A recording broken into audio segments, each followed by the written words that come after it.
Em setembro de 2024, arqueólogos que trabalhavam em uma escavação de pedra em Göbekli Tepe fizeram um anúncio importante. Sob um muro grosseiro de escombros, deitado de bruços na terra, havia um entalhe de estátua com aparência humana. A explicação do oficial foi rápida. Um votivo-oferenda é um presente ritual que adoradores neolíticos colocavam intencionalmente como expressão de devoção a seus deuses. A interpretação foi afirmada com confiança institucional e relatada sem qualquer contestação significativa. Merece um desafio significativo. Göbekli é o mais antigo conjunto de canteiros de obras em pedra do planeta Terra. Seus pilares de calcário em forma de T são projetados com exatidão, orientados astronomicamente e adornados com esculturas tridimensionais sofisticadas, cuja produção exigiu uma habilidade excepcional. A parede abaixo da qual se encontrava esta estátua apresenta escombros não cortados. A própria estátua era esculpida com uma base de pino destinada à exibição vertical. Foi encontrado de bruços e na posição horizontal. O que é físico, a evidência realmente mostra. O que ela revela sobre quem construiu este site, quem veio depois deles e por que foi finalmente enterrado, exige uma prestação de contas adequada. Para que a estátua tenha algum significado, é necessário entender o que realmente é a tenda de Göbekli. Não é o que o livro padrão propõe, nem a versão sanitizada que o apresenta como um local religioso impressionante, mas essencialmente primitivo, criado por caçadores-coletores durante rituais alimentares. Quais são as evidências físicas no local que demonstram quando você observa diretamente e o segue sem os andaimes interpretativos que a arqueologia construiu em torno disso? É algo na linha do tempo convencional da civilização humana que não tem conforto. Göbekli está localizado em um cume de calcário no sudeste da Turquia, na região de antigas fontes conhecida como Mesopotâmia Superior. Curtis Shepard foi o primeiro a identificá-lo, e o arqueólogo alemão Klaus Schmidt deu início a investigações sobre o local em 1994. O que Schmidt descobriu abaixo da superfície daquela colina não era um agrupamento de pedras eretas rústicas. Trata-se de um conjunto complexo de recintos circulares com pilares de calcário em forma de T, sendo que muitos deles ultrapassam 5 metros de altura e pesam mais de 10 toneladas. Retirado da rocha, moldado com precisão, transportado para o local e montado de maneira organizada em arranjos geométricos. Raposas, abutres, escorpiões, aurochs, guindastes, figuras humanas sem cabeça e símbolos abstratos de significado contestado eram esculpidos em suas superfícies tridimensionais. A escultura não é meramente decorativa, é controlado, intencional, tecnicamente sofisticado, cantaria. A área ocupa 22 acres. Sabe-se da existência de cerca de 200 pilares. As escavações estão sendo realizadas há 30 anos. Menos de 50% do site foi explorado. Aqui está o que faz com que o padrão explicação seja estruturalmente insustentável. A sugestão de Göbekli foi registrada por volta de 9600 a.C.,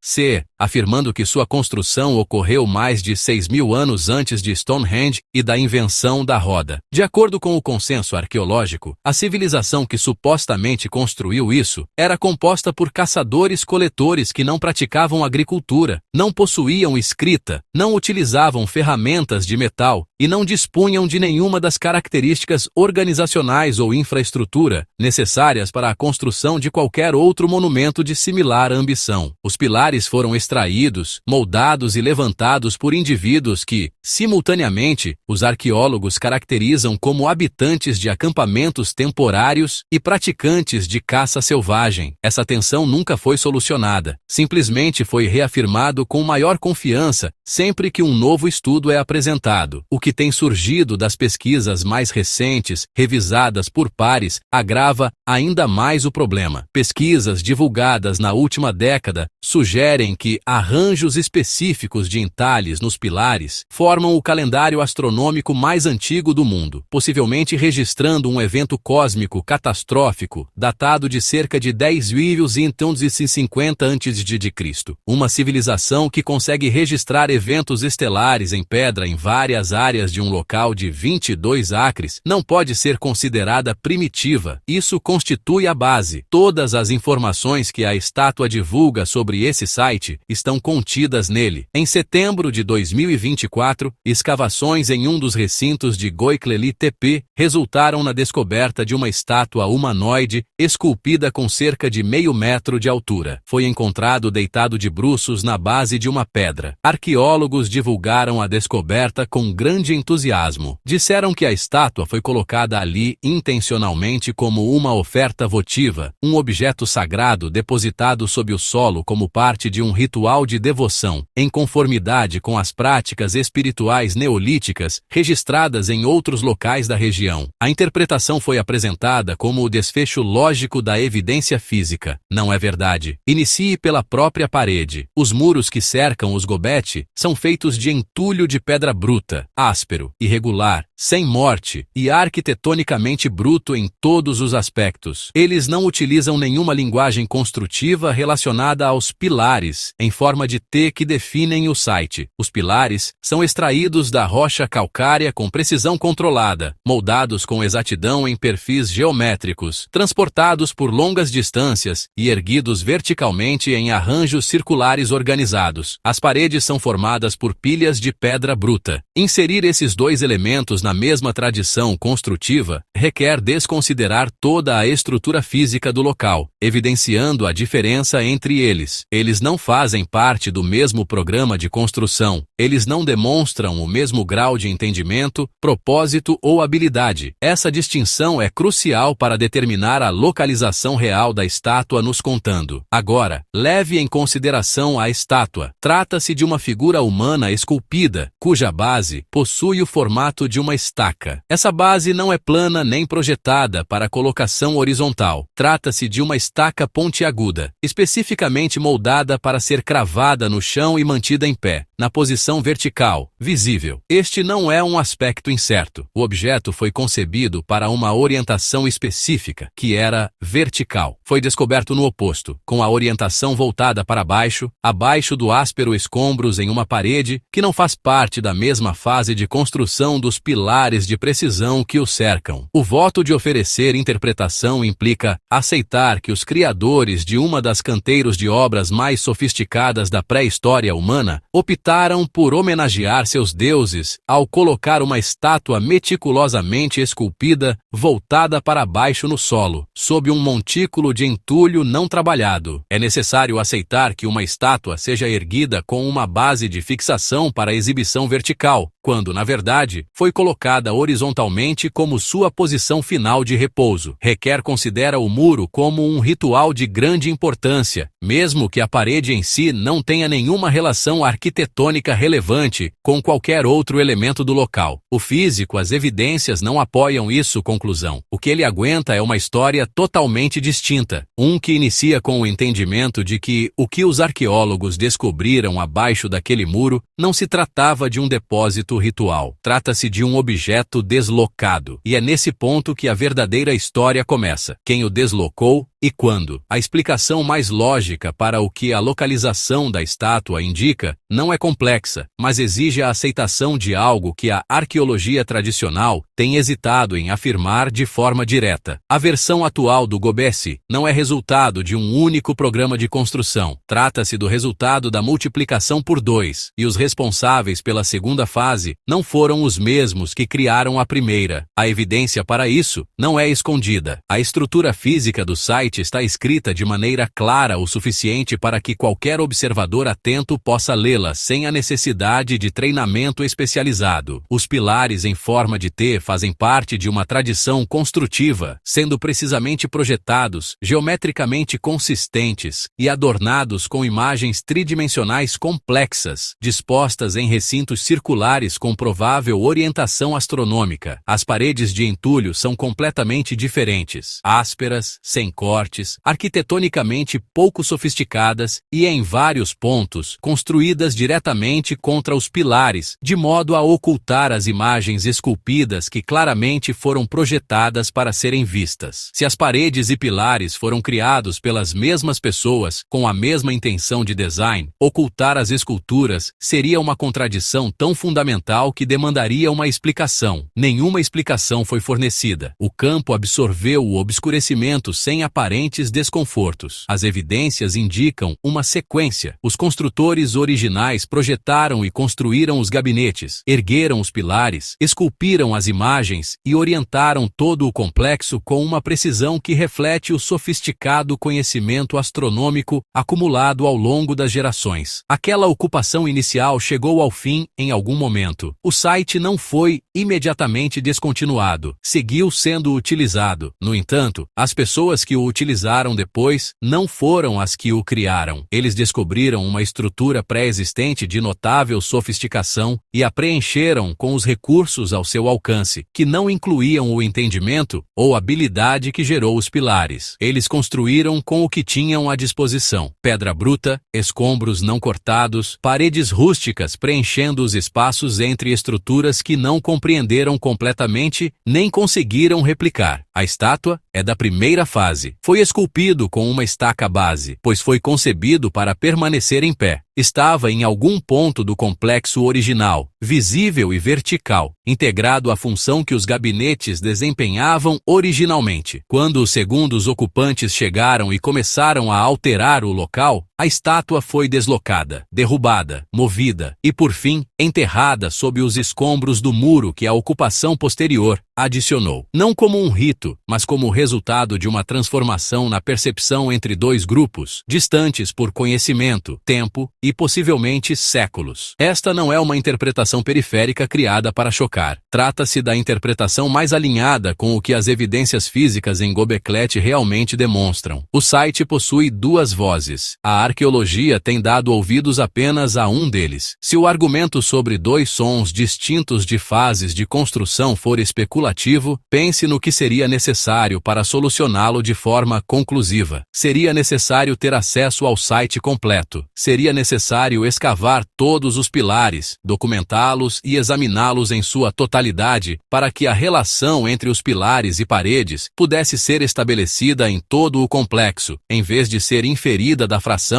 até agora descoberta. Esse acesso não está disponível, e a razão pela qual não há solução após 30 anos de escavação, sem dúvida, no mais importante sítio arqueológico da Terra, é uma questão que merece ser claramente destacada. Dos aproximadamente 200 pilares conhecidos na Göbekli, cerca de 128 permanecem totalmente enterrados, sem qualquer parte exposta, sem documentação final pendente, completamente ocultos, não escavados, invisíveis e não lidos. As imagens esculpidas em suas superfícies carregam informações sobre as pessoas que as criaram, enquanto o mundo em que essas pessoas viviam permanece submerso. Este é o estado atual do local pré-agrícola mais estudado na história da humanidade, 3 décadas após o início das escavações sistemáticas. A situação com compostos de pilares que foram parcialmente escavados representa um desafio. A escultura mais replicada, analisada e discutida publicamente em todo o site é o Pilar 43. Aparece em documentários, pesquisas acadêmicas e narrativas populares como a principal referência visual do que é Göbekli. A face esquerda e a seção inferior nunca foram completamente escavadas. Eles continuam enterrados. Ninguém sabe se o que está esculpido ali se estende à narrativa astronômica identificada pelos pesquisadores nas partes visíveis, ou se introduz algo completamente diferente. O campo do objeto único mais importante não foi totalmente explorado. De maneira significativa, esse não é um problema de recursos. Göbekli não é um lugar inacessível, escondido sob uma cordilheira ou submerso em água. Já está em andamento um projeto de remoção de entulho em uma colina no sul da Turquia, com uma infraestrutura de escavação já montada. Existem ferramentas que permitem acelerar o trabalho sem comprometer a integridade arqueológica, e elas são usadas rotineiramente em locais ao redor do mundo. A digitalização LiDAR, a documentação fotogramétrica, a gravação sistemática e a filmagem em 360 graus podem registrar cada aspecto do processo de remoção em tempo real. A barreira física entre o estado atual de conhecimento e uma documentação local completa é composta por pedra e sujeira. Não se trata de tecnologia, financiamento ou experiência. O que está enterrado em Göbekli pode ser o texto não escrito mais significativo da história humana. Os pilares visíveis já apresentaram propostas que desafiam radicalmente a linha do tempo aceita da civilização organizada. A questão de saber o que os 128 restantes têm esculpido em suas superfícies não é uma nota acadêmica. É o núcleo da questão não resolvida do site e continua sem solução por opção. De todas as controvérsias interpretativas envolvendo Göbekli, a questão de como e por que ele foi sepultado é a que exerce a influência mais direta sobre todo o restante. Ele estabelece a forma como o site deve ser interpretado, identifica quem foram os construtores em relação às pessoas que vieram posteriormente e define qual era o objetivo real do ato do sepultamento. Esta questão não foi resolvida pelo campo. Recuou de sua resposta original sem apresentar uma resposta melhor. O consenso inicial defendia que Göbekli foi intencionalmente sepultado por seus construtores por volta de 10.000 a.C. A mesma civilização que construiu o site também o preencheu, cobriu e selou intencionalmente sob a terra. Essa explicação tinha uma certa lógica. Um enterro intencional implica uma razão intencional: preservação, ocultação, encerramento ritual ou resposta a uma ameaça externa. Ele colocou os construtores como agentes que tomam decisões sobre o destino do que criaram. Esse consenso mudou de forma silenciosa nos últimos anos. Muitos arqueólogos agora defendem que o sepultamento foi natural e não intencional. A erosão gradual das encostas ao longo dos séculos resultou no acúmulo total de material sobre o local. A evidência que eles encontram é a camada de natureza incremental do material de preenchimento que interpretam como compatível com uma deposição natural lenta, ao invés de um preenchimento intencional. A geografia física do local não corrobora essa conclusão. Göbekli está localizado próximo ao topo de sua colina. Não há fonte natural viável na topografia ao redor para o volume de material necessário para cobrir 22 acres de arquitetura monumental em pedra na profundidade em que foi encontrado. Um deslizamento de colina requer uma colina acima do ponto de deposição. O site está quase no topo. O teor e a quantidade de terra disponíveis nas encostas acima dos recintos não podem considerar a escala de cobertura que o enterro representa. Permanecer no local e analisar a inclinação real do terreno em relação à pegada enterrada torna a suposição de erosão natural bastante difícil de sustentar. A teoria do enterro natural não consegue lidar com mais um problema. Se repetidos deslizamentos de terra ao longo dos séculos resultaram na queda de dezenas de milhares de toneladas de terra e pedra sobre esse local, os muros de entulho entre os pilares não resistiram. Os próprios pilares teriam sido deslocados, alguns pesando 10 toneladas e parados a 5 metros de distância. O site exibiria a assinatura caótica de eventos de movimento de massa recorrentes. Faz sim, exibe filme estruturado e estratificado, apresentando material compatível com deposição controlada e incremental deliberada. Se as paredes de entulho forem resultado de uma ocupação posterior, em vez de parte da construção original, isso pode indicar o mecanismo do próprio enterro. O processo foi projetado para preservar os pilares, preenchendo o espaço de forma sistemática, camada por camada, pedra por pedra. Isso não é erosão, é intenção. O momento do enterro de Göbekli não é um dado isolado, ele está inserido em uma sequência muito maior de acontecimentos. E quando você observa o que está ao redor, as coincidências se acumulam além do ponto em que a coincidência ainda pode ser considerada uma explicação satisfatória. O período seca-jovem foi uma fase de clima rápido e severo que afetou o planeta entre cerca de 12.900 e 11.100 anos atrás. As temperaturas entraram em colapso nas últimas décadas. Mantos de gelo que estavam encolhendo inverteram sua trajetória. Os níveis do mar estão instáveis. Os ecossistemas que sustentaram as populações humanas em todo o hemisfério norte foram foram destruídos em um período muito curto para permitir uma adaptação gradual. A causa ainda é objeto de debate, mas a hipótese principal, respaldada por evidências físicas encontradas em diversos continentes, sugere um evento de impacto cósmico. Fragmentos de uma desintegração cometa colidem com a Terra, desencadeando uma reação em cadeia ambiental global. O período de secura nos jovens terminou de forma abrupta há cerca de 11.600 anos, com um aquecimento rápido que provocou um aumento significativo no nível dos mares em todo o planeta. Göbekli foi sepultado por volta do mesmo horário. Por si só, essa correlação já seria notável. O que faz com que seja mais do que digno de nota é o conteúdo dos próprios pilares. Uma pesquisa revisada por pares, publicada na Arqueologia Mediterrânica e a Arqueometria, sugeriu que os símbolos esculpidos no pilar 43, o mesmo pilar cujas seções inferiores ainda não foram examinadas, registram um evento de impacto cósmico, datado de cerca de 10.950 a.C. Nesta interpretação, as esculturas não têm caráter decorativo, eles têm caráter documental. Uma civilização avançada o bastante para acompanhar posições estelares ao longo das gerações, registrou em pedra um relato de catástrofe em um local que, posteriormente, foi enterrado no exato ponto histórico em que as consequências do desastre estavam transformando o planeta. Isso não é uma interpretação marginal imposta à evidência ambígua. Trata-se de uma proposta revisada por pares, fundamentada na análise arqueoastronômica da geometria do pilar e da iconografia. Pode não ser a palavra final, mas é uma palavra importante e requer um compromisso sério em vez de uma demissão institucional. Göbekli não é uma exceção na paisagem da região. É um dos vários sites Ultrac identificados em toda a Anatólia datando do mesmo período, representando coletivamente uma concentração de atividade humana complexa, inicial sem paralelo em qualquer outro lugar do mundo naquele tempo. O padrão, a linha do tempo da civilização, situa o início da sociedade humana, organizada em Mesopotâmia, muitos milhares de anos depois. A evidência física no local, na Turquia, sugere um acontecimento mais cedo e mais ao norte. Se os construtores de Göbekli Fita compreenderam o que estava por vir e revestiram-no com seu meio mais duradouro, selando intencionalmente o local para preservá-lo contra tudo o que se sucedeu, a estátua encontrada de bruços sob os escombros adquire um significado completamente distinto. Não se trata de uma oferenda ritual, mas de um remanescente, algo que sobreviveu ao preenchimento porque já existia lá antes do início do enterro. Retornar à estátua, figura esculpida com base em estaca projetada para permanecer ereta, descoberta de bruços sob um manto de escombros que não compartilha a linguagem construtiva dos pilares de precisão que a circundam. Uma explicação foi dada pelos arqueólogos. A explicação não se encaixa no objeto, na parede ou no local. Essa discrepância entre a conta institucional e o que as evidências físicas mostram não é uma novidade para Göbekli. Está presente há 30 anos, expandindo-se silenciosamente a cada nova pesquisa, explorando ainda mais as implicações do que o consenso está disposto a aceitar. 128 pilares permanecem subterrâneos. O conteúdo do pilar 43 permanece parcialmente não lido. Um site que pode ter documentado uma catástrofe planetária em pedra ainda permanece majoritariamente enterrado. A estátua foi descoberta. A explicação dada é que não passou no exame. Em um lugar tão importante, isso não deveria ser o término da investigação. Deveria ser o início.